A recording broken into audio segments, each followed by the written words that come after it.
Today's stuff we're going to be learning is Yevamot Lamed Vav. Again, a bunch of interesting things in today's stuff. Today's stuff is sponsored by Gita Jawaslawitz Neufeld. Thank you to my Hadran family for your care and concern after my recent accident. May we all share smachot in good health. Amen. We are now going to get started with a bit of a review from yesterday's stuff, because the end of yesterday's stuff, we had this machloket Rabbi Yochanan and Rish Lakish, which we have to understand really well to be able to move forward. So part of our daf is going to still be connected to this machloket. So we had a machloket about, our Mishnah started out, and let's go back to our Mishnah. Somebody does chalitza right away within the first 3 months without waiting to see if the woman is pregnant. I'll just remind everybody, we said yesterday that you have to wait 3 months. Okay, Daf Michelle Farber is all about this 3 month. If you want to listen for this week, all about this idea of the 3 month waiting period after divorce, after death, all of these cases, so that you don't have to worry. Maybe the woman's pregnant and then you won't know who the child is. Likewise, with chalitza and yibum, it's actually more important because maybe there actually is a child. So you have to wait the 3 months. And then you can do chalitza if she's not pregnant. If she is pregnant, you have to wait to see, right? Now it's still, is the baby going to be a viable baby? I want to also clarify something I said yesterday. We're going to get more specific into this later at the end of today's daf, and I want to kind of set up the groundwork, which is that what does it mean a baby being viable? So I mentioned many times that the rabbis believed either there's 7th-month babies or 9-month babies. There's no 8-month babies. What does that mean? Well, if there's an 8th-month baby, it's not going to survive. That was their belief about how these things work. So when we talk about a nefel and a ben kayama, a nefel is a baby that doesn't make it. A ben kayama is a baby that makes it. So if the child lives 30 days, then you know for sure they're a ben kayama, and they're not an 8th-month baby that the rabbis assumed 8th-month babies are not going to make it, because a ben kayama, a nefel, an 8-month baby is just not going to make it. So 30 days passes after the baby's born, you're sure convinced it's ben kayama. However, we're going to see if we get to the very end of today's daf, which kind of leads into tomorrow. So we'll see how our timing goes, whether we start with it or not, but we're going to see that if it doesn't survive the first 30 days, we still don't really know if it was viable or wasn't viable, because it could have been a 9-month baby. And then that's already a ben kayama, or a 7-month baby. And it's a ben kayama, which just didn't make it for whatever reason. But that would be enough to consider the child a child, and you'll be able to get married and not have to worry about yibum. So if the child dies within 30 days and we're not sure, now there could be a case where you're certain you knew it was a 9-month baby. The woman knew exactly when she got pregnant and she knew how many months, and everything was clear. There could be a situation like that. But if the baby doesn't make it 30 days, it's still unclear exactly, unless again, if you know for sure that we're an 8th-month baby, then you know that it was not a ben kayama. So there's like some tricky things here about understanding this that I wanted to just clarify. We'll get into it more, so if you didn't 100% understand, when we get to it at the end, we'll see. So we had this Mishnah which said, if you do chalitza and you don't wait the 3-month period, and it turns out she's pregnant and she has a child, so again, it depends. If the vlad ends up being shel kayama, right, then this chalitza was basically meaningless because they didn't need to do anything, right? And then all the rules of chalitza, wouldn't apply. If the vlad is shel kayama, then the chalitza was valid, it seems. Okay, and that's the simple reading of our Mishnah is it goes like Rabbi Yochanan. That was what we saw yesterday, although Rish Lakish can explain it his way as well. Remember, what's the machlok of Rabbi Yochanan and Rish Lakish? Okay, with both the chalitza case and if they did yibum, which we'll see it in a minute, is a little different. According to Rabbi Yochanan, the chalitza that you did then, even though you weren't supposed to, and then it turns out she was pregnant, and then it turns out the baby never makes it, or they have a miscarry, right? Then retroactively that chalitza was valid. Or if it was yibum, the yibum was valid. According to Rish Lakish, no. The yibum wasn't valid, the chalitza wasn't valid. Okay, so if you did chalitza, you're going to have to do chalitza again. Did yibum, you're going to have to do chalitza in the end, right? You're going to need to basically fix it later. We don't go back and say retroactively that was good, okay? Because you really went against the law, right? And because at that point there was a potential for a child, so that act is basically meaningless. Okay, the second part of the Mishnah, I just want to review this all because all of it's going to be relevant today, is if you did yibum with her and then it turns out she was pregnant, so now there's 2 tracks. Either the baby's going to be a viable baby, which means you got to get divorced right away because you married your brother's wife, which, the brother married his brother's wife, which he's not allowed to, or you married your husband's brother, which you're not allowed to. And they have to bring a korban because they did something wrong that was chayav karet.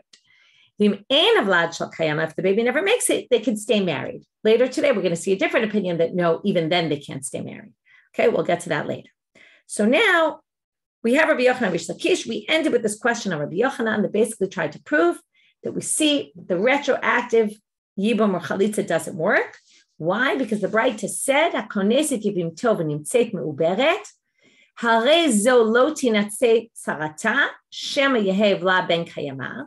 So the Braita says, I'm with the Braita toward the end about, where is it? About 10 lines down. Where is it? Sorry, struggling to find it. Okay, it's about 10 lines from the bottom of the page. Hakoneset yibim tov. So he marries her, right? Doing yibum, he thinks. Turns out she was pregnant. Again, all these cases, didn't wait the 3 months he was supposed to. So her tzara can't get married. If there was another wife, she can't get married now, right? In other words, one wife got married right away, did yibum. The other tzara was going to go get married, but now it turns out the one was pregnant. She has to wait. Shema yehev la ben kayama, in case maybe it's going to be a viable baby. Now, that doesn't make sense. They change it. They say, what do you mean? No. It means you got the words wrong. It's shema ein vlad shel kayama. If the baby doesn't make it, then someone's going to have to do yibum again. Now that's right. In other words, if retroactively it would work, she could get married right now because what's the difference, right? She can get married right now because either way, either the baby will be born and there's no yibum obligation, or the baby won't be born and the yibum that the first wife did, will retroactively be valid. So no matter what, when she gets married now, it should work. And according to the Braita, it doesn't work. So Rabbi Yochanan must be wrong. This looks perfect for Rish Lakish because it's saying nothing, right? That's not valid. So first answer Abai said was, we're going to distinguish between yibum and chalitza. And maybe yibum doesn't work retroactively, but chalitza would. That's what Abai said. Rava says, no, can do. That's not a good answer because yibum and chalitza go hand in hand. So if yibum doesn't work, then chalitza doesn't work. And if chalitza works, then yibum works. So Rava rejects this, and we're going to start now on line number 2 in Daf Lamed Vav. So how does Rava answer this difficulty against Rabbi Yochanan? Ela amar Rava, hachi ka'amal. He also rereads the Braita, and he says, this is really what it means. Hakones yivimto v'nimtzeit meuberet. Okay, so far so good, same thing. They do yibum, and it turns out she was pregnant. Harei zo lo tinatzei tzarata, shema yehe vla ben kayama. Now this is the real reading, right? Before we change the wording, he is worried that maybe the child will be viable. Okay, why? So now he says, Ubiat meuberet lo shma bi'at, v'chalitzat meuberet lo shma chalitza. Well, if she was actually pregnant and the baby was a viable baby, then this yibum wasn't yibum, right? Chalitza wouldn't have been chalitza because there was no obligation of yibum or chalitza because the baby made it. But why? Now, the whole issue in the Braita was that tzara can't get married yet. She has to wait till 9 months pass. Why? Havlad no poter ad sheyetzeh la'avir ha'olam. Well, in other words, if in the end there's a baby, the yibum wasn't good, the chalitza wasn't good, in which case, what is going to exempt her from to be able to marry anyone she wants? The fact that the woman gives birth to a child will mean that the second wife can now go get married because there's no obligation of yibum. When does that kick in? Only at 9 months. So yes, back to the original reading of the Braita, the concern is maybe the baby will be viable. If the baby is viable, then you're basically going to have to wait to see that in order for her to marry. So that's the reason. And then it doesn't have anything to do with this machloket Rabbi Yochanan and Rish Lakish, because they're arguing over a case when the baby doesn't make it retroactively. Are we able to see this? So so someone's asking, Becky, you're asking, do you have to wait an additional 30 days? So the truth is, it would seem you do, unless you knew for sure that it was a 9-month or a 7-month baby. If you weren't sure, okay, again, it all depends on this. Interesting in terms of how women calculated and, how careful they were about checking and all that. And could they determine? But if you knew for sure it was 9 month or 7 month, we're going to see that Rashi says this at the end of today's daf. He says it, that ikimlan, if you know dekalu lo chodashav, that basically you have a he actually quotes a Gemara Masechet Nida and Daf Mem Gimel Amud Bet that says Tinok ben Yomo poter min hayibum. Okay, a 1-day-old baby can exempt from yibum, but that's in a case where you know for sure that there were 9 full months of pregnancy. If you don't know that there were 9 full months of pregnancy, I guess 7, like you can't really be sure. If it's 9 full months of pregnancy, then 1-day-old baby can exempt you. But if you're not sure, then you have to wait the month. So it depends. So that was a good question, and Rashi addresses it. As I said, it's the very, no, it's not the last Rashi. It's the Rashi in Dibur Matchil Sfeikahu. It's about 7 lines down from the end of, or 6 lines from the end of Amud Bet. Okay, Lamed Vav Amud Bet, if you want to see it inside. So now we basically explain that Braita in a way that has nothing to do with the Machloka Rabbi Yochanan Rish Lakish, in which case it's not really a question. And now we say Tanya Kavatei de Rava. And in fact, Rava's reading of this Braita can be supported by another Braita, which says this explicitly. Okay, here goes. Hakone sivinto v'nimtzeit me'uberet. Hare zo lo tinatzei tzarata. Her tzara can't get married yet. Shema yehev la ben kayama. Here you have it. Since maybe the baby will be viable. And ein bi'ah v'chalitza poteret. If that's the case, the bi'ah and the chalitza are irrelevant. That's not what's going to exempt. What's going to exempt her? Elavlad potel. It's going to be the fact that there's a child that exempts. And when does the child exempt? Havlad ein potra ad sheyetzeh la'avir ha'olam. So there it says it explicitly. But that's the reason. Ta'ama, you can see from here. The reason is the Shema Yehev La Ben Kayamahu. Right? Here it's clear that you can't change it and say maybe the baby won't be viable. It's clear they're talking about the baby being viable because they're talking about the moment of birth is going to exempt her. So that's clearly the baby being viable. And therefore, Halo Havev La Ben Kayama Mipater Tzarata. Now we're going to actually go one step farther and say, it seems though, according to this, because they only brought one direction, if the Vlad is Ben Kayama, they didn't bring if the Vlad isn't Ben Kayama. That seems to sound like if the Vlad doesn't make it, then the Bia worked. Well, that sounds like Dafka a proof for Rabbi Yochanan, in which case they're going to say, now that we have this Braita, right? Halo haviv la ben kayama mipater tzarata, she should be exempt. Lemet havitiv to Rish Lakish. That Braita now, right? We originally brought one Braita to question Rabbi Yochanan. We then reread the Braita a little bit, right? According to this new Braita. Then this new Braita proved our reading, Rava's reading. This new Braita, though, seems very clear that the only issue is going to be if the baby is viable. If the baby, and that's why you had to wait until the baby was born. But if the baby wasn't viable, it seems like your yibum were retroactively. That supports Rabbi Yochanan is actually a question on Rish Lakish. So now they're going to say, well, Rish Lakish could read this differently. Okay, we keep seeming to be able to edit a little bit some wording in the Braita and then resolve it how we want it. This is very common in Braita because, again, they were memorized and repeated by memorization. So sometimes there were mistakes, particularly like Ben Kayama or Eino Ben Kayama, right? You could see how people would confuse things and the opposite of them. So Amar Lecha Rish Lakish, Hachi Katani. This is how I would read the Braita. He's not here to do it, but Amar Lecha means we're putting words in his mouth and we're explaining how Rish Lakish could potentially read it. Hakone sivimto v'nimtzeit me'uberet. Okay, so far it's the same wording. If he does Yibum with the Yevamot, and it turns out she's pregnant, Hare zo lo tinasei tzarata, her tzara can't get married. Shema, again, we're going to switch it, lo yehav vlad ben kayama, right? Because maybe the Vlad won't make it, and then what does Rish Lakish say? Your Yibum doesn't work retroactively. You're going to have to now, right, do chalitza in the end.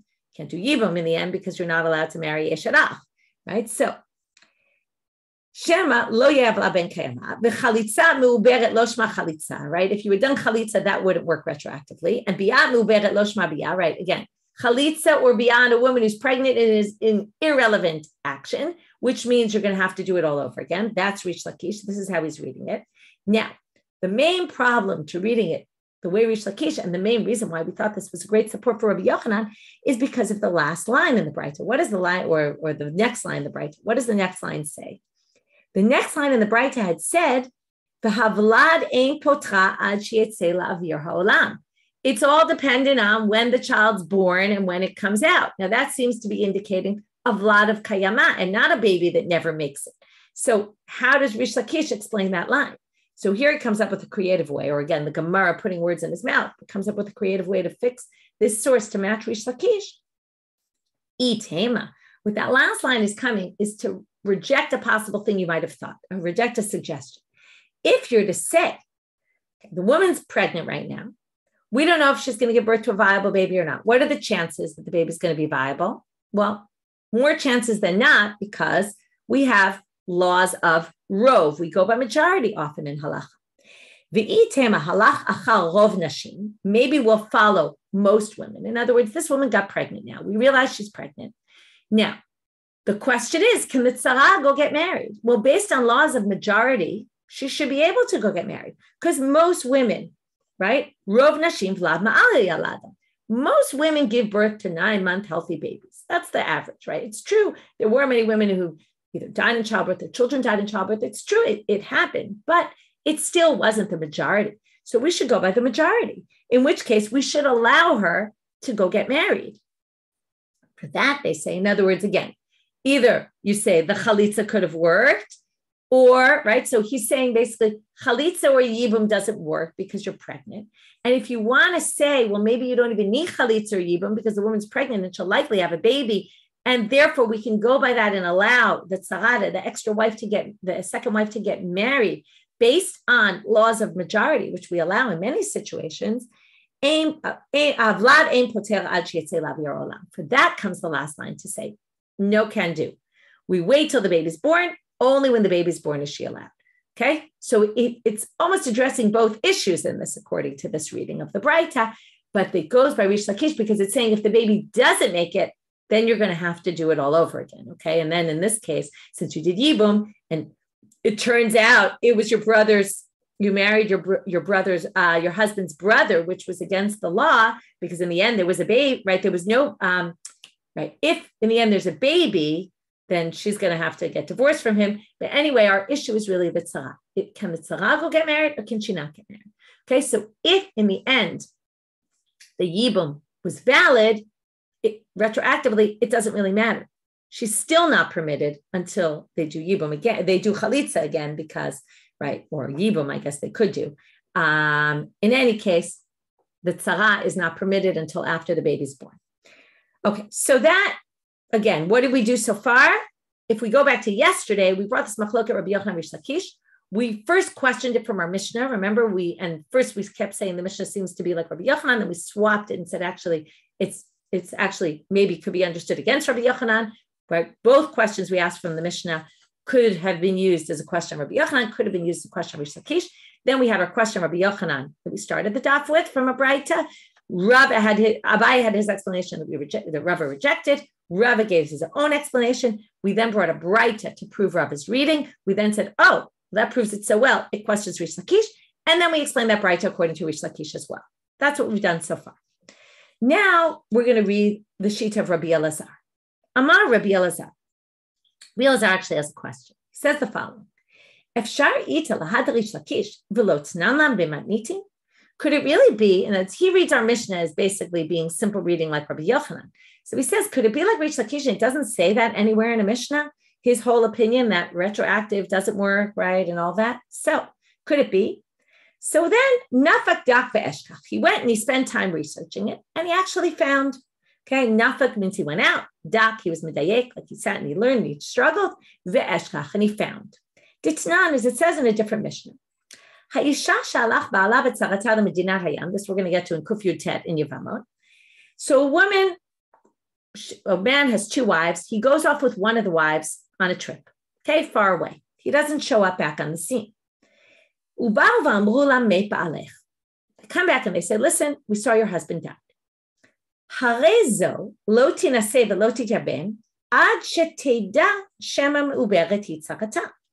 She can't get married. She can't do yibum. She's stuck until what? Until she finds out, the second wife, was she pregnant? And does she have a baby? You have to figure that out first. So now we're going to say the following. We're going to basically prove that according to Rabbi Yochanan, there is a different solution. And the fact that they don't suggest this proves that this Mishnah holds like Rabbi Rish Lakish. So Bishlama Yibum Elo. Okay, Yibum, it's clear she can't do Yibum with his brother because Shema Yehe, right? Obviously, he didn't have children beforehand. And it's only a question, while he was away on this trip, did his other wife get pregnant and maybe he has a child? So again, according to our Mishnah, you have to find out.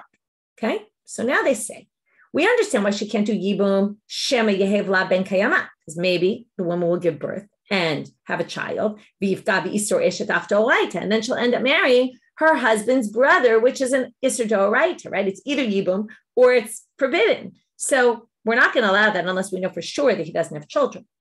But Ella lo tachlot samai. Why can't you do chalitza?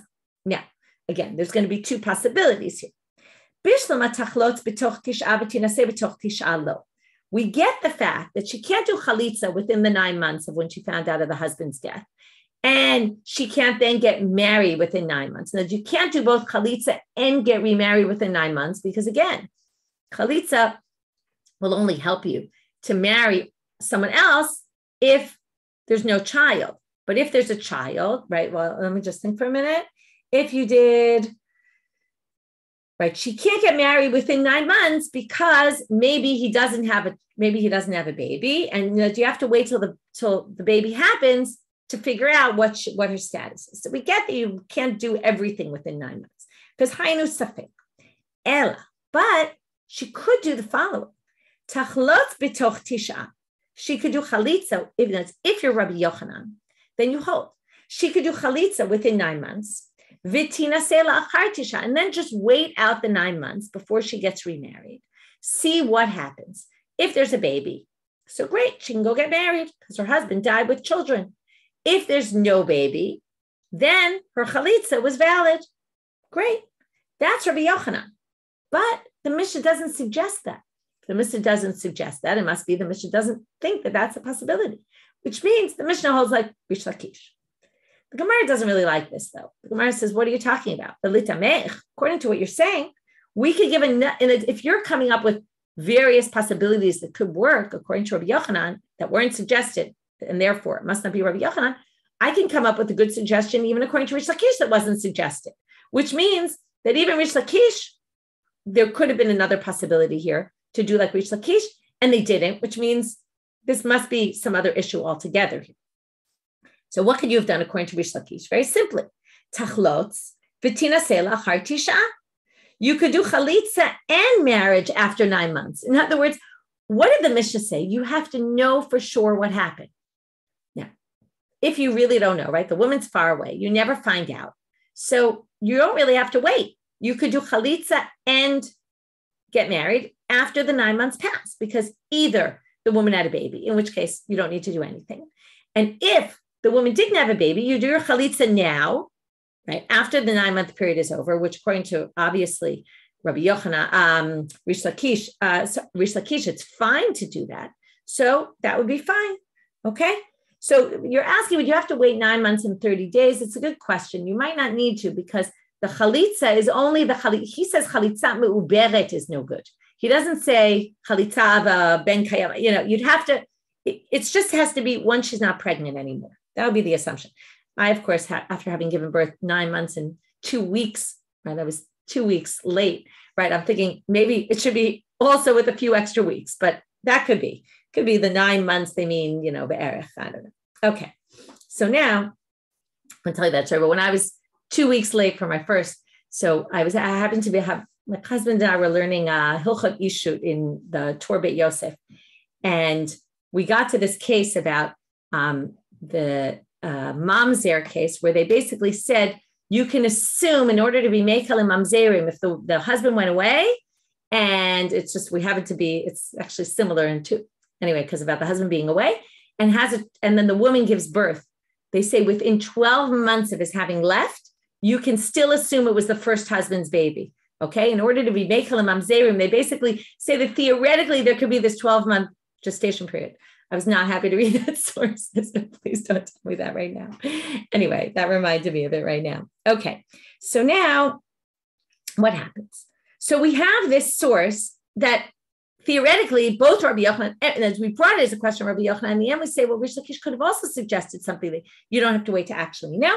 So in the end they say, Ela bar minei dahi, get rid of this Mishnah in terms of thinking that this Mishnah connects to the Machlokah Rabbi Yochanan Rish Lakish. It's a totally different issue. Abaye bar Abba, Rav Chanina bar Abba, and not only because of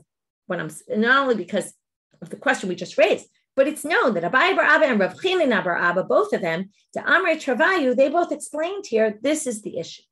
Shema Yehev la ben Kayama. We're worried that maybe it will be a viable fetus, in which case she did chalitza, right? The woman ends up having a baby.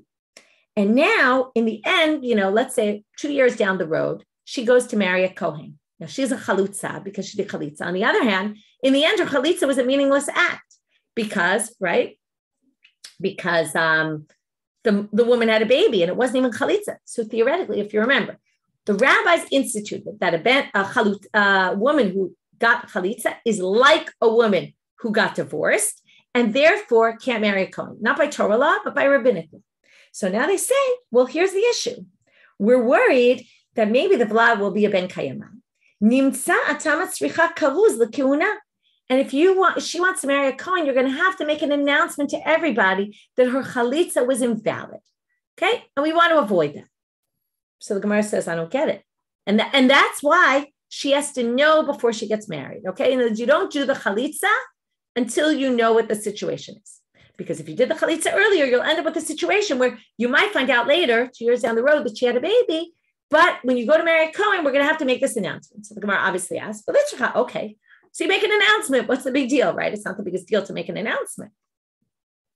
So they say no, because they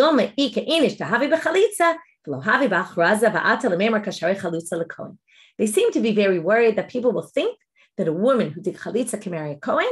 And therefore, what do they say? We want to prevent, somebody might hear that she did chalitza. They won't hear the announcement, right? We all know, right? People, this is classic, right? I sent an email around, what, you didn't read it, right? We announced it, you didn't hear? So people don't always hear everything. They might hear some things, not other things. And then people are going to confuse this halacha and think, you see her married to a Kohen. And not to mention, they don't mention this, but I thought, they might start claiming her children are halalim and start creating issues for her family also, right? So in any case, that's why they want to avoid it. So now we're going to have another. Okay, now we're going to say, one second. Okay, now we have another reason why this source is not a good source. Okay, so that was one reason why the source isn't a good source. We're going to say it can't prove Rish Lakish because also Rish Lakish could have had another suggestion. And in the end, they say it has to do with something else entirely. Amalei Abaye. Abaye also says, here's another reason. Notice it doesn't say midi lo tachlot velo tityabeim katani. It doesn't say she can't do chalitza and she can't do yibum. What are the words in the Braita say? As we're assuming all along, she can't do chalitza, she can't do anything. But the words of the Mishnah say lo tinaseh velo tityabeim katani. It says she can't get married and she can't do yibum. It doesn't say she can't do chalitza. So he comes and says below chalitza. What it means is if you didn't do chalitza, but avali chalitza achinami desharia. But like Rabbi Yochanan said, theoretically, she could do chalitza, and then she could be permitted. She doesn't, she would have to wait 9 months to get married, but she could do chalitza right away. Chalitza will work. Then she waits her 9 months. When 9 months passes, she can go get married, no problem. And then it certainly doesn't prove Rish Lakish because that fits in with Rabbi Yochanan. So, and chalitza chanami desharia, that would permit her. So now, Tanya Kavatei de Rish Lakish. Now, so that was all. We kept bringing sources to try to prove one or the other. We really weren't successful. But now we bring a Braita that proves Rish Lakish very clearly. And you can't really argue with this one. And that's why Rava in the end is going to paskin like Rish Lakish. Tanya Kavatei de Rish Lakish. Cholet lemeuberet v'hipila tzricha chalitza min achim. That's exactly what Rish Lakish said, right? If you do chalitza to a meuberet and then hipila, she needs chalitza from the brothers. So there you have it. Braita like Rish Lakish. Amarava hilchata kavatei de Rish Lakish b'hanetzlat. Rava now says we're going to paskin like Rish Lakish in 3 machlokot between him and Rabbi Yochanan, which is explained by some to mean these are the only 3 times we hold by Rish Lakish over Rabbi Yochanan. Some people say it's not the only 3, but it's a big 3, or he mentioned these 3, not necessarily only these 3. Some people say it's any time Rish Lakish has a braita to prove his opinion. Maybe we hold like him. Anyway, there's a debate. So the first is our case. We don't have to go through that. Idach. The next 2 are monetary law having to do with a father and a son. Okay. Says in the Mishnah, according to Torah law, you have to give the Bechor double portion and everyone else gets equal whatever's left. Now, right, let's say you have 3 children, you divide it into 4, the Bechor gets 2, the rest get the other 2. So now, what if you decide to give one more, you prefer to give one child more, they need more money than the other one, you like them better, whatever reason, you want to give more to one and less to the other. Or hishveh lehem et habechor, but you want to give the bechor equal. This is what usually happens nowadays. People don't give bechor pishnayim anymore, right? This is very relevant halacha. How do you, right? The question is how to construct a will that's a halachic will that you don't have to go by what the Torah says. Because there's an issue that you can't go against Torah law. So it's called matnel mashkatu b'torah.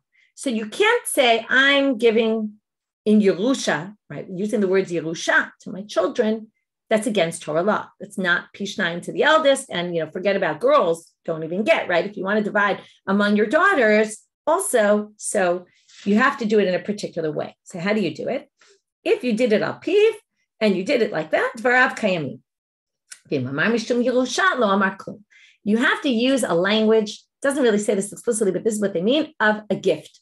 I'm gifting to you, and basically you can gift to your kids whatever you want, and you can always gift to people what you want. If you use the language of Yerusha without using the language of gifting, okay, in other words, we're going to see that you can mix it. So they're going to say right now, as long as you use some language of matana somewhere in the sentence, whether the beginning, the end, the middle, it doesn't matter. As long you can say, I'm giving you in Yerusha as a gift, or even use the word noten, giving is a gift. So right in the Hebrew language, it's the same root, natati, matana. So as long as you use that language somewhere, it's fine. It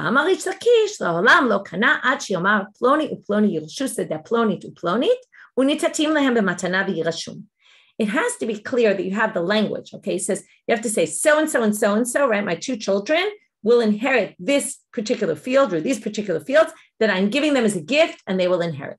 Meaning the language of nitatim, okay, has to be by both children. You can't have one is natati and one is Yerusha.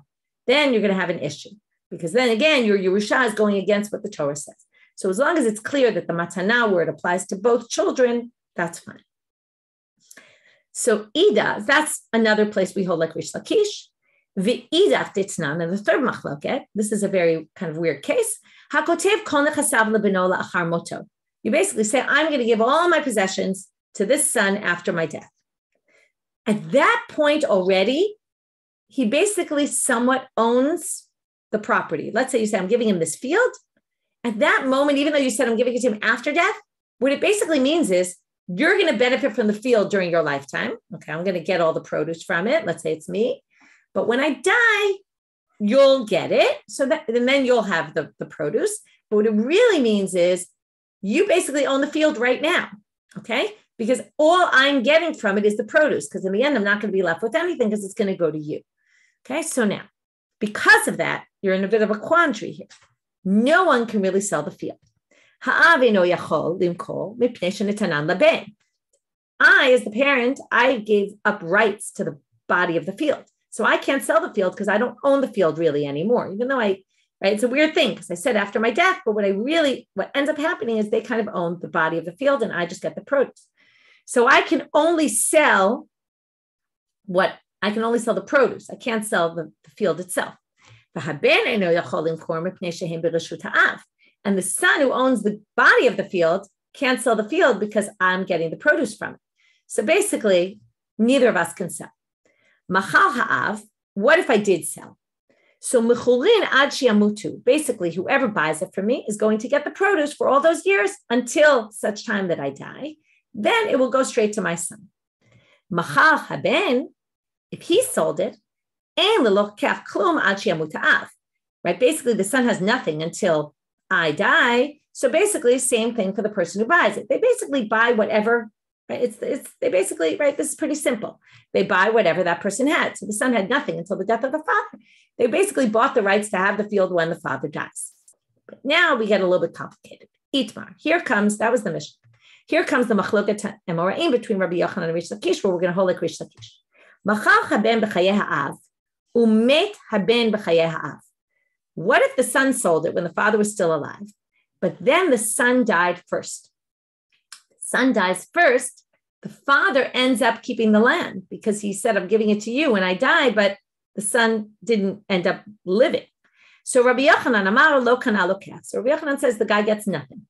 Rish Lakish Amar kana lokech. He gets to buy it. Why? So now we're going to see why. Rabbi Yochanan Amar lo kana lokech because kinyan perot ki kinyan aguftan. What? Now, this goes back to the beginning, really. We said that really the son owns the body of the field. But comes Rabbi Yochanan and says, well, not exactly, because what does it mean to have the produce without the field itself? So the father, in essence, it's not exactly, but it's like kinyan haguf. The father kind of owns the whole body of the field, and therefore this guy bought nothing because really the son sold nothing. The son sort of had the body, but didn't really have the body of it. It's like an in-between. So he says it's like owning the body of the field, in which case, if the son dies first, the guy basically bought nothing. Rish Lakish Amar kana lokeach because kinyan perot lav ke kinyan aguftam. Rish Lakish says no, he actually bought it because the son really did own the field at that point. Even though he gave it to him after death, still the son, what the son got at that point was the body of the field. And that he was able to sell. So he basically sold the rights to whenever the father dies. It doesn't matter if the father predeceases the son or not. Whenever the father dies, he gets the field. Okay. In that case, we hold like Rish Lakish.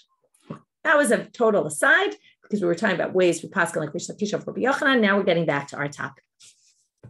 So back in the Mishnah, we had said that if they do Yibum, and then we said if Ein Havlad Shel Kayama, right? If the baby never makes it, then they can stay married. That's fine.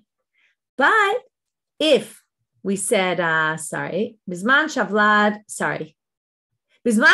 Shel Kayamat Yotzi, right? If the Vlad makes it, then you have to get unmarried because you married your brother's, the guy married his brother's wife, forbidden.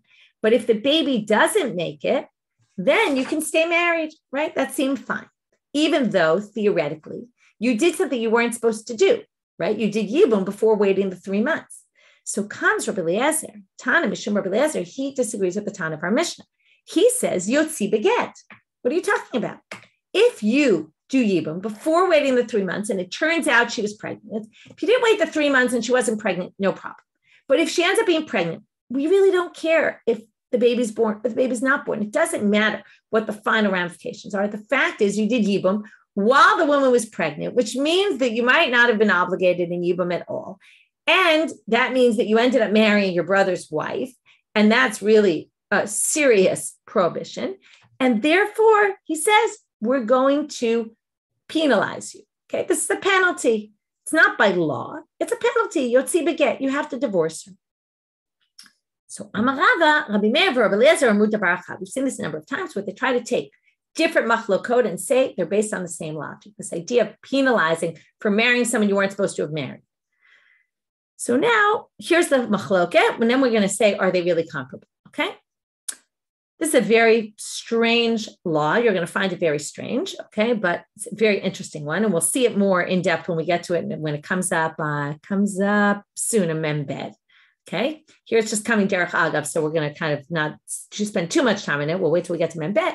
But here goes our case. Titania, Rabbi Meir. So where do we see Rabbi Meir in this mission? Right. Lo yisa adam meuberet chavero umenikat chavero. If a woman is widowed, let's say, or divorced, and she's pregnant or nursing. Now, nursing means 24 months after pregnancy in those days.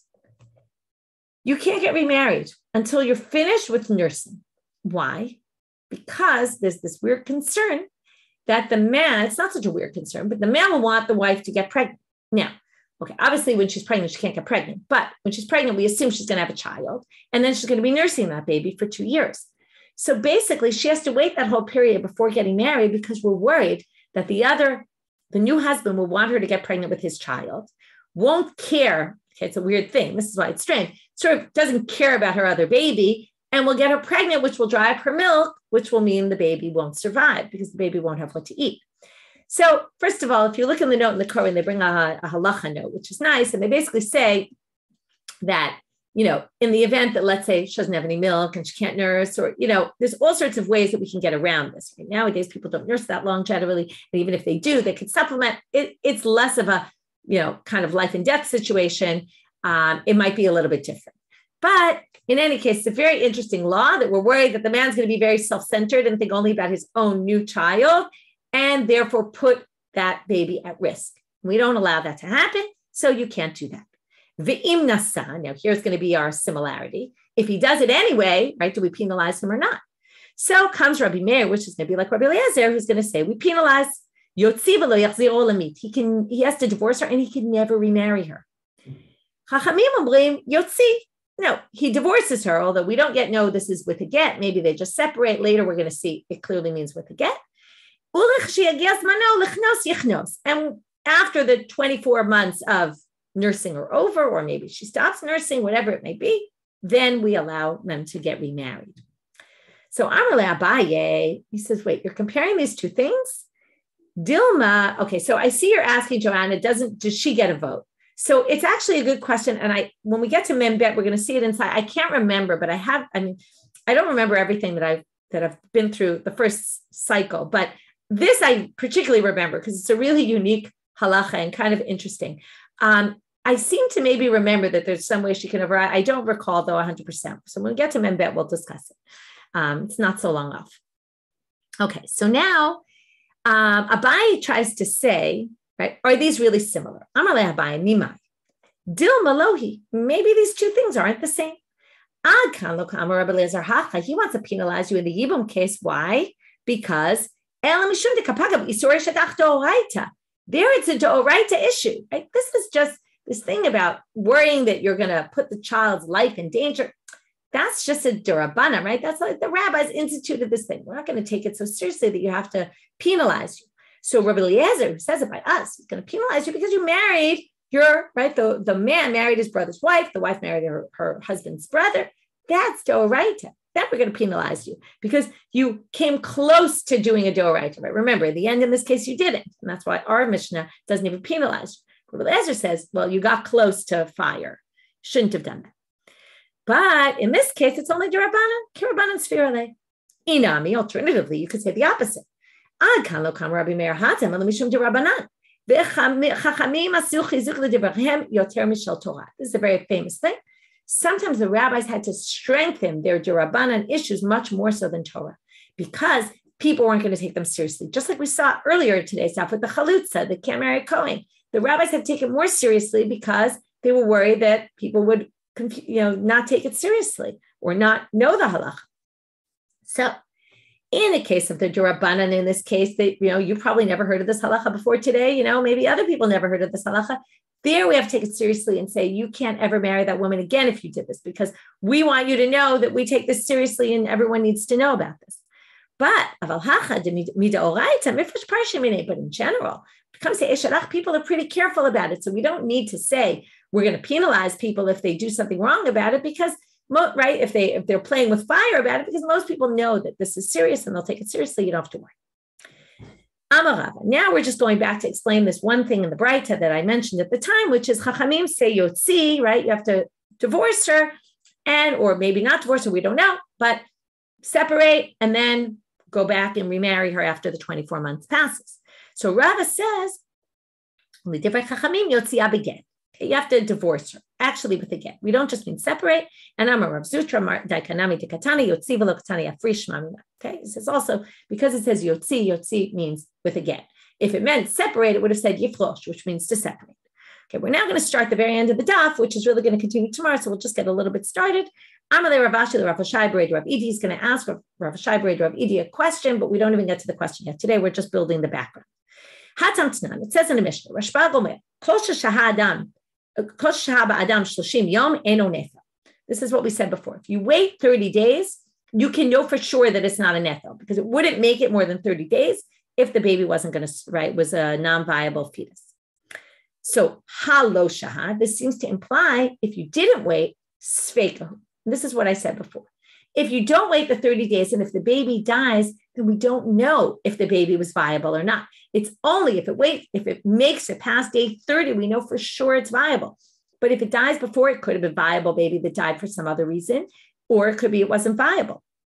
So then you're in a suffix situation about whether to do yibum or not, because you don't know. So v'itmar meit b'toch 30 yom v'amda v'nitkadsha. So now we have a machloket about this. If the baby dies within 30 days and she goes and gets married, meaning she doesn't do yibum, because the baby, right now, the baby, she assumed the baby lived for a few days and it was okay. So the question is it or not? So Ravina Amar Mishmei de Rava, im Eshet Yisrael hi choletzet, v'im Eshet Koheni ena choletzet. Even though she already did Kiddushin, she has to do chalitza, but only if she's married to a Yisrael. Because if she does chalitza and her betrothal was to a Kohen, she won't ever be able to stay married to him. So we don't, it's kind of like a chumrah, but we're not going to do it to mess you up. If you've already done Kiddushin, so we'll allow you to stay married to your Kohen husband without doing chalitza. So here's a weird situation where you do betrothal and then you do chalitza after, but none of it's going to mess you up to a Kohen. Rav Misharshim, Shmei de Rav Amar, echad zo ve'echad zo choletzet. Even if you're married to a Kohen, tough luck, okay? It's a suffix. You might be chayav in chalitza, so we're going to make, you can't do yibum because you're already betrothed to someone, so we'll make you do chalitza after you're already betrothed, even if you're a Kohen, and then you're going to basically end up having to get divorced from the Kohen. Okay, we'll stop here, and then we'll get to tomorrow where we're going to take this and what Rav Ashi is going to do it. Have a great day, everyone. We'll meet up tomorrow.